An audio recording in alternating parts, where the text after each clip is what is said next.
6 तारीख का दिन सोमवार का अवसर, चतुर्दशी तिथि विद्यमान है। ग्रहों का परिवर्तन का योग बन रहा है आपकी राशि के दृष्टिकोण से। थोड़ा सा स्वास्थ्य के मामले में ग्रह भारी रहेंगे इन दिनों, चीज़ों को थोड़ा ध्यान रखते हुए कार्य करें। मौसम परिवर्तन की तरफ जा रहा है और कहीं ना कहीं स्वास्थ्य के मामले में 2-3 दिन खासतौर पर बहुत फूंक फूंक के कदम रखने की ज़रूरत है। आजकल वायरस बहुत ज़्यादा फैलते रहते हैं, कोई सामने छींका और आपको इन्फेक्शन दे गया तो कहीं ना कहीं दिक्कत हो सकती है। शरद पूर्णिमा की रात्रि है, इम्यूनिटी को बूस्ट करने के लिए भगवान ने वैसे व्यवस्था कर रखी है। इस दिन चंद्रमा की 15वीं और 16वीं कला से अमृत शरण होता है। शास्त्र के दृष्टिकोण से कोजागरी की रात है, महालक्ष्मी की कृपा प्राप्त करने की और आरोग्यता प्राप्त करने की भी रात्रि है। कोजागरी की रात कही जाती है, शरद पूर्णिमा की रात्रि कही जाती है। इस दिन ग्रह नक्षत्रों के दृष्टिकोण से, यदि भारत के दृष्टिकोण से देखा जाए तो कोजागरी जो है वो 6 तारीख को ही पड़नी है।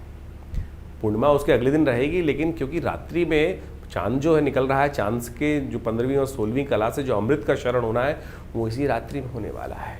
शास्त्र में बड़ी अद्भुत कथा विद्यमान है। कहा जाता है कि एक दिन, इस कोजागरी के दिन, कोजागरी ये शब्द जो है वो बड़ा अद्भुत है, कौन जागता है।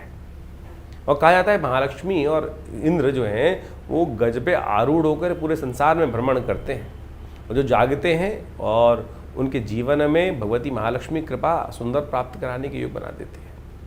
शास्त्र में बड़ी अद्भुत कथा विद्यमान है जो इस बात को बताती है कि हमको हर व्यक्ति का सम्मान करना चाहिए और इंद्र का और महालक्ष्मी का जो संबंध है वो भी आपको समझ लेना चाहिए। कहा जाता है कि एक बार ऋषि दुर्वासा किसी जंगल से जा रहे थे और वो साधना से अपने उठे थे। कहीं रास्ते में इंद्र वहीं उधर से आ रहे थे, ऐरावत पे आरूढ़ थे।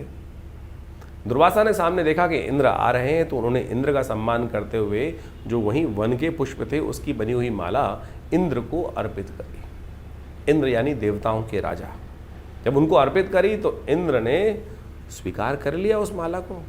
कई बार हम भी स्वीकार कर लेते हैं, हमें भी समझना चाहिए। और उस माला को ऐरावत के सिर पे रख दिया, स्वयं पहनी नहीं, उतार कर वहाँ रख दी।